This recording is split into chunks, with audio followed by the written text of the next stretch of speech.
Hi everyone. In US, most of us know that there are plenty of students and experienced candidates are struggling to find a job in the IT sector. But this is not the situation 5 years ago.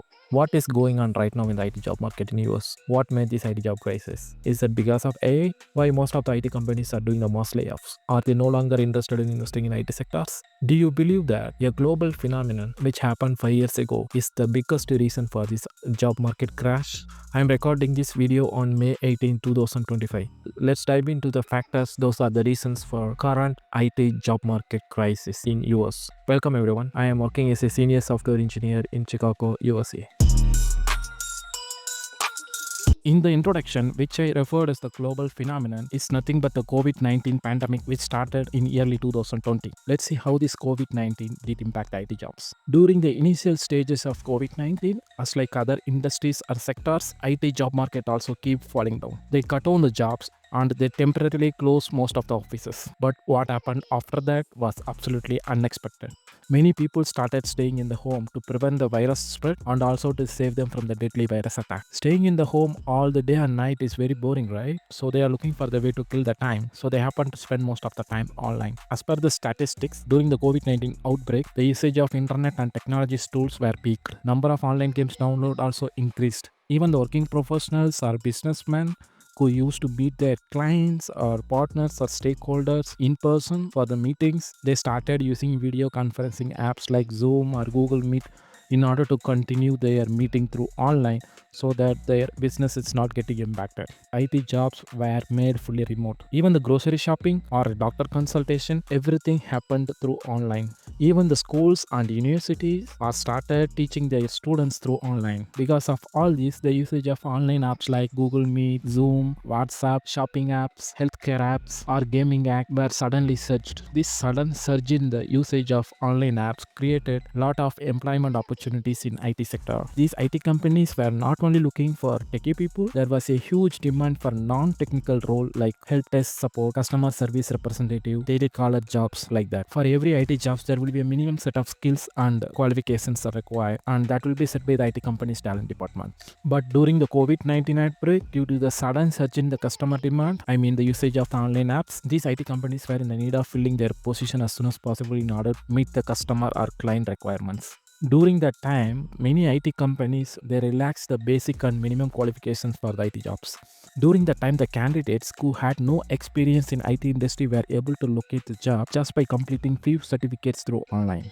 That time many people were started building their career towards IT sector as it has great privilege of working from home along with good salary which is not found in other sector jobs. This trend was continued until end of the COVID, in the mid of 2023. When the number of COVID-19 cases declined below the danger threshold limit, many IT companies are started following the hybrid model. They ask their employee to work from the office 2 or 3 days per week. Later few companies ask their employees to work from office all day in a week.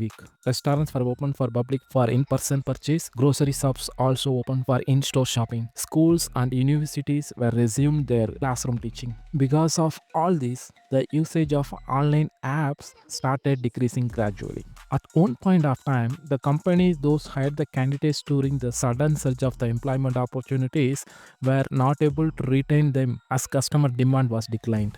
Hence, post-COVID, they started laying off their employees gradually. Sometimes mass layoff also happened, but still happening. As these laid off candidates, seasoned as they already gained experience in IT, they don't want to start their career as a fresher in a different field. Hence, they continue to look for the job opportunities in the IT sector itself. As the IT labor pool piled up with many laid off candidates, it leads to the high competitiveness among them in securing the job. Even for a single job opening, companies used to receive thousands of applications. You can take a look at this graph which explains the number of job postings in the United States on each year from pre-pandemic year to post-pandemic year.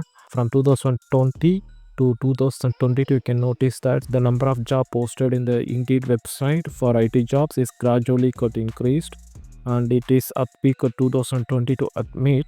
But later, when the COVID-19 pandemic, the number of cases got reduced and a few of the offices started opening and online activity or usage of the online apps got reduced slowly. The number of job posted for the IT opportunities also gradually reduced. and it is came down to the same as the one what we had before the pandemic. So you can notice that in the year of 2025 and the pre-pandemic before 2020, the number of job posted is almost the same. The next reason is companies are prioritizing their profits over employees. You would have noticed in the recent times, not only in the recent time, for the past couple of years, many companies are doing mass layoff. Do you know the reason behind this mass layoff? The simple reason is they want to make the stakeholders happy. How they can make the stakeholders happy? One of the easiest way to show the good profit margin in the financial report is just by cutting down the adjustments. Hence, from business perspective, these laying offs will result in immediate cost savings. So by reducing the number of employees, they can lower down the payroll expenses, which in turn contributing to the improved financial stability to that company, so that they can attract more stakeholders for the investment, so their company also will get expanded. As I said earlier, companies are always looking for a way to cut down their expenses. If they hire a candidate from USA for a software engineer role, they have to pay at least $90,000 per year. Also, they have to take care of the employee benefits, their career advancement, and other employment support. Also, when the employee is being hired from US, by default, he comes under the US labor protection law. So in case in future, if they happen to lay off that employee, they cannot do it easily because they have to pay the hefty severance package as a compensation. But if they outsource the job to the other countries like India as a same pay scale of $90,000, they can hire minimum 6 senior software engineers with 12 lakh salary per annum each.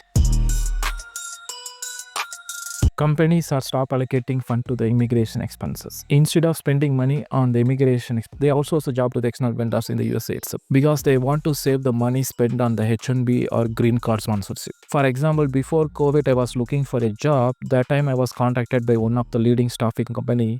That recruiter told me that he is ready to do the H1B sponsorship for me. Not now, before COVID, but I had a job change recently in the month of February. That time, another recruiter from the same company contacted me and I put the same request of H1B sponsorship. He told that they are no longer doing the H1B sponsorship and he referred me to the another vendor who will be taking care of my H1B. It means I'll be working as an employee to that vendor company. This staffing company to whom I talked over the phone with the recruiter will act as a middle layer company. So it is actually a C2C role. Most of the C2C roles end up with exploitation because the employee will not work directly with the client. There are 2 or 3 layers of the company in the middle. If client is paying $100 per hour for that candidate, nearly half of the payment will be looted by these middle layer companies. Only a trivial amount of money will be paid to the employee. Also, considering the current market crisis, these middle layer companies are trying to make use of the situation as an opportunity to exploit the candidates by offering the very minimum base salary or billing rate.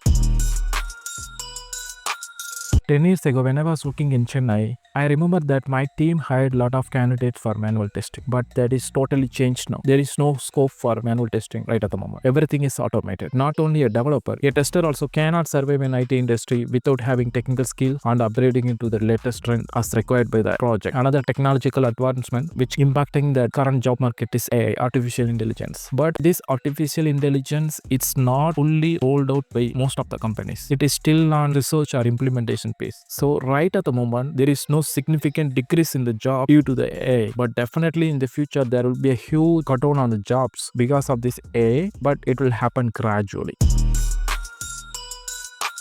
If an H1B holder lost the job, he should find the next job within 60 days of their last employment date. These 60 days are called grace period. But considering current IT market situation, it is very, very difficult to find a job within that 60 days of grace period. There are a few of my friends that I know, they are looking for a job for past 1 year, but still they couldn't get hired. For a few among them, not even a single job interview was scheduled.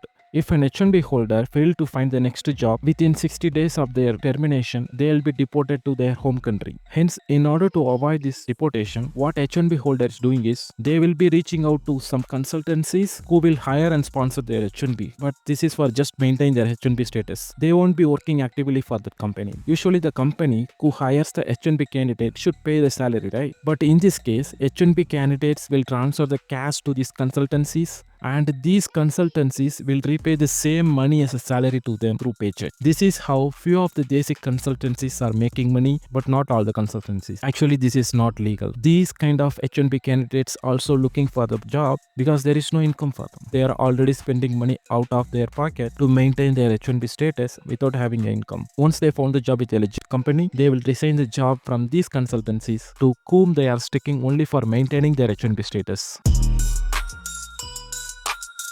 A surplus of tech labor supply. Every year there are thousands of fresh graduates from the universities across US also getting added to this tech labor pool, competing with other experienced candidates. Already these experienced candidates itself finding very difficult in locating the job. This is making situation more worse for the freshers because they have to compete with the experienced candidates. Most of the companies are not ready to hire the fresh candidates because they have to spend some time on training them. Instead of that, they hire an experienced candidate with the same pay scale because surplus of tech labor supply, the salary what they provide to the fresh graduates or the same billing rate, they are able to hire the experienced candidate. That's why the fresh graduates also finding very difficult to locate the job in US. Is IT job market is really down? If you believe that pre-COVID, before the COVID, IT job market was stable in US, then now also the IT job market is stable because as per the graph I have shown, the number of job opportunities were available before the COVID almost same as the number of job opportunities available now in 2025. So IT market is not really down. The problem now is the number of people competing for the job are way too higher than the pre-COVID. Is there a possibility of this situation to get changed in next few years? Unfortunately, no. I know you are not happy to hear this answer from me. There is very minimum possibility for this situation to get changed in the next couple of years because current advancement in technologies like AI or automation, which actually trying to cut down the human intervention or manpower in the IT industry, which leads to more crisis. Then how can I get the IT job now? Is there a way I can find the job? Can find the opportunity in IT? Yes, but you need to put a lot of effort for that. Recently, a couple of months ago in February, my contract was ended. That time I was start looking for a new job. It was so stressful for me. It is not easy. It is very tough. We have 60 days of grace period and we need to find the job within that 60 days. You know, any IT job, if you got confirmed for the job, then the onboarding itself will take minimum 2 to 3 weeks of time. So you need to find the job in first 30 days itself. If you happen to find the job in the last week of the 60 days grace period, it won't work. So you need to make sure that you find the job within first 30 days so that you will get ample of time for the onboarding. It was very stressful, definitely, not only for me, any candidates, those had the same experience as mine in finding the job in this current situation. But finally, after the 1 month of vigorous stressful search, I was able to find the job. I also having 60 days of grace period. I managed to find the job within first 30 days. Do you want to know how did I find the job in this tough time? Like my video, if I get thousands like, then I will make a video. If I say like that, definitely it won't be fair, right? I know. I can explain you the details about how I prepared myself for the interview. What are the things that we need to keep it in mind? How you can project your resume from the other candidates? How to present yourself in the interview? How to impress the recruiter? How to impress the interview panels? How to impress the person who is interviewing you? I'm going to explain all these details in my next video. Stay tuned. Thank you.